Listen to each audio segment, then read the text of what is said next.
Best varicose veins చికిత్సనే పొందండి. నొప్పి లేని చికిత్స కోసం సంప్రదించండి ఎబిస్ హాస్పిటల్. ఓం శ్రీ గురుభ్యో నమః. శ్రీ మహాగణాధిపతయ నమః. శ్రీమాత్రే నమః. కర్కటే పూర్వఫల్గుణ్యాం తులసీకాననోద్భవాం పాండ్యే విశ్వంభరాం గోదాం వందే శ్రీరంగనాయకీం. నీళాతుంగస్తనగిరితటీ సుప్తముద్బోధ్య కృష్ణం పారార్జం స్వం శృతిశతశిరసిద్ధమధ్యాపయంతి స్వోచ్ఛిష్టాయాం సృజినిగళితం యా బలాత్కృత్య భుంక్తే గోదా తస్యై నమ ఇదమిదం భూయ ఏవాస్తు భూయః. శ్రీ భూనీలా సమేత గోదా రంగనాథ స్వామినే నమః.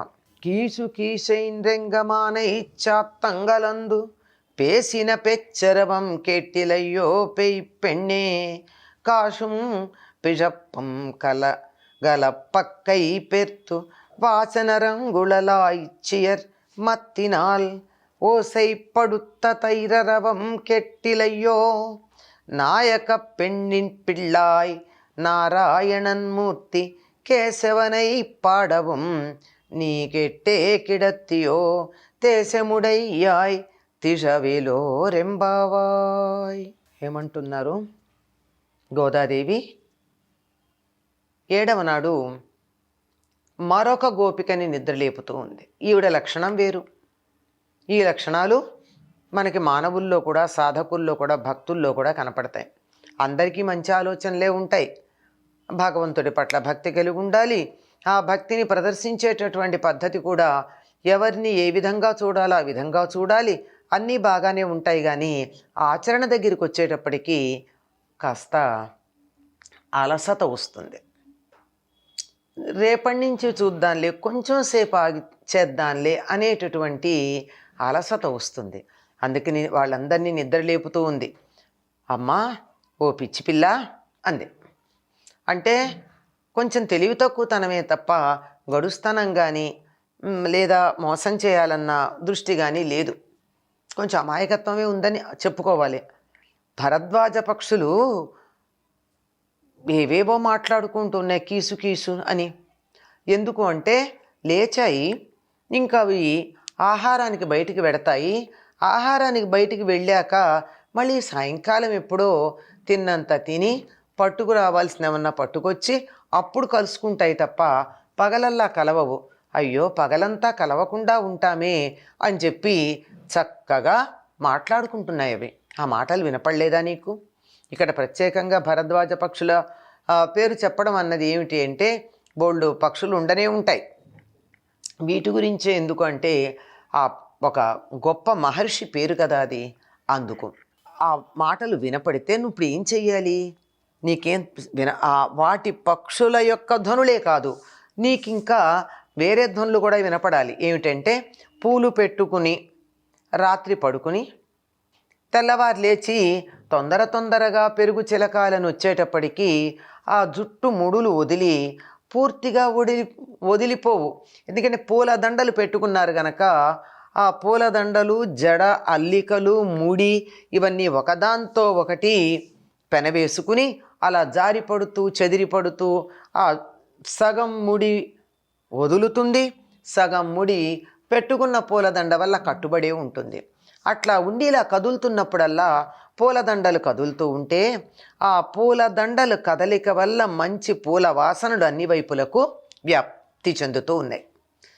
ముఖ్యంగా తలలో పెట్టుకునే పూలు పరిమళం లేనివి ఎవరూ ధరించరండి. వాసన లేని పూలు తలలో పెట్టుకోరు. ఎందుకంటే ఆ వాసన వల్ల అనేకమైనటువంటి ఆరోగ్య ప్రయోజనాలు ఉంటాయి గనక కొన్ని రకాల పుష్పాలే, అందులో కొన్ని మంచి పరిమళం కలిగిన పుష్పాలే ధరిస్తారు.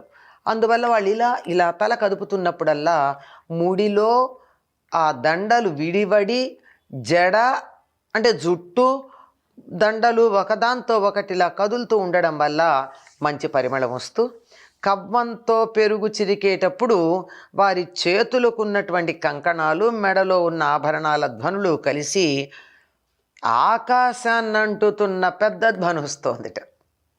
అంటే గోపికలు చక్కగా పాలు చిలికేటప్పుడు ఇలా చేతులతో చిలుకుతారు.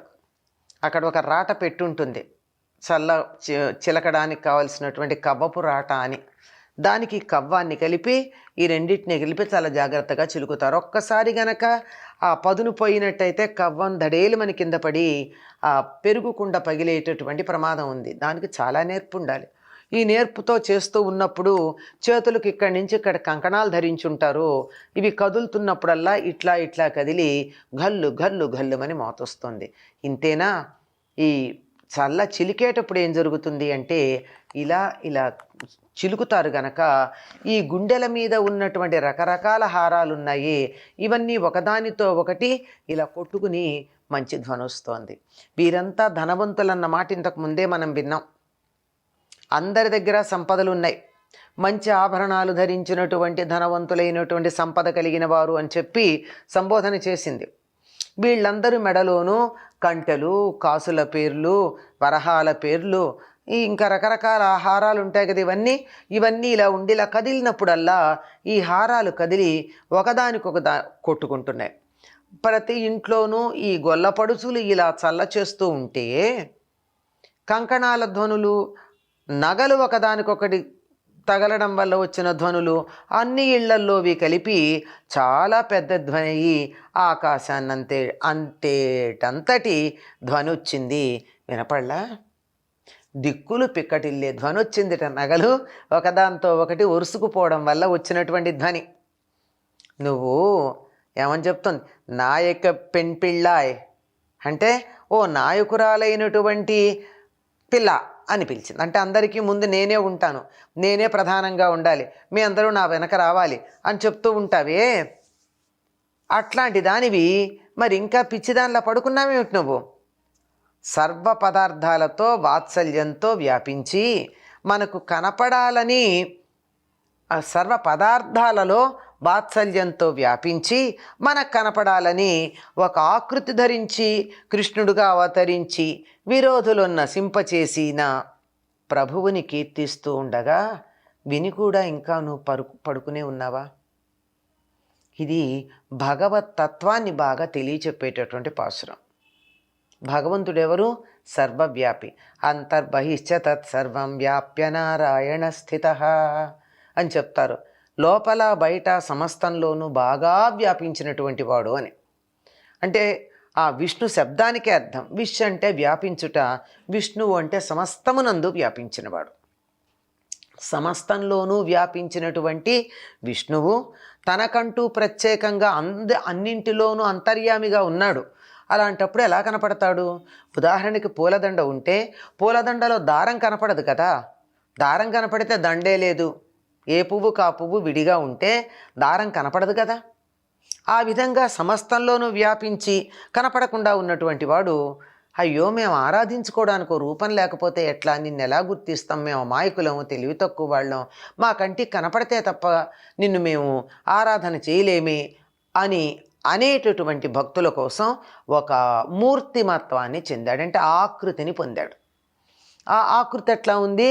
కృష్ణుడు అనే రూపాన్ని పొందాడు. అలా పొంది వచ్చినటువంటి వాడు ఊరుకున్నాడా? శత్రు సంహారం చేశాడు. అటువంటి ఆయన యొక్క ఘనతని కీర్తిస్తున్నారే అందరూను. అది వినపడలా నీకు?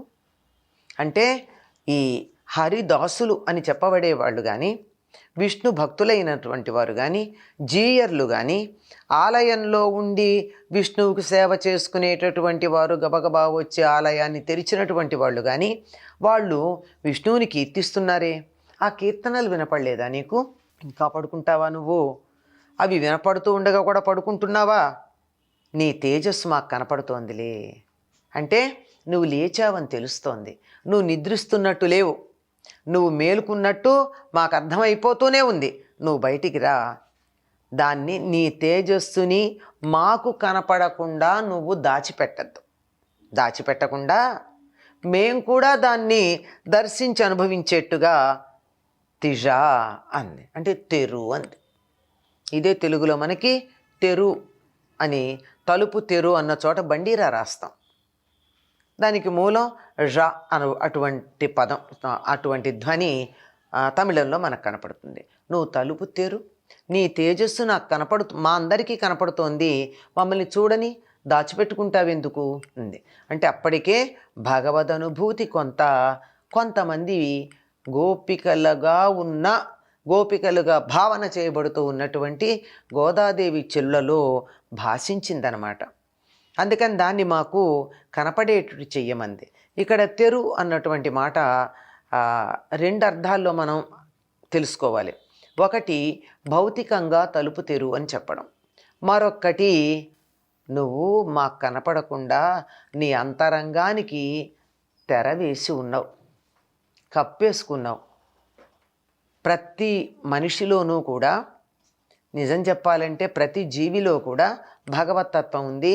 మిగిలిన జీవుల కన్నా కాస్త ప్రస్ఫుటంగా కనపడేది మానవుల్లో. అటువంటి దాన్ని అహంకార మమకారాది అనేకమైనటువంటి పొరలతో కప్పివేస్తాం. దాన్ని తొలగించడమే తెర తొలగింపు అంటారు.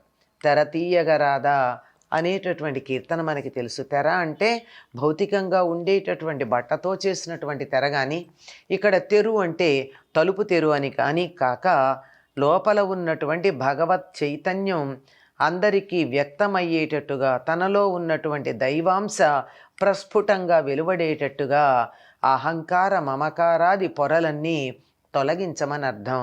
అలా తొలగించు, నువ్వు మాకు కనపడు, నీ దగ్గర అటువంటి వెలుగు ఉందన్న సంగతి మాకు తెలుస్తూనే ఉంది సుమా అని.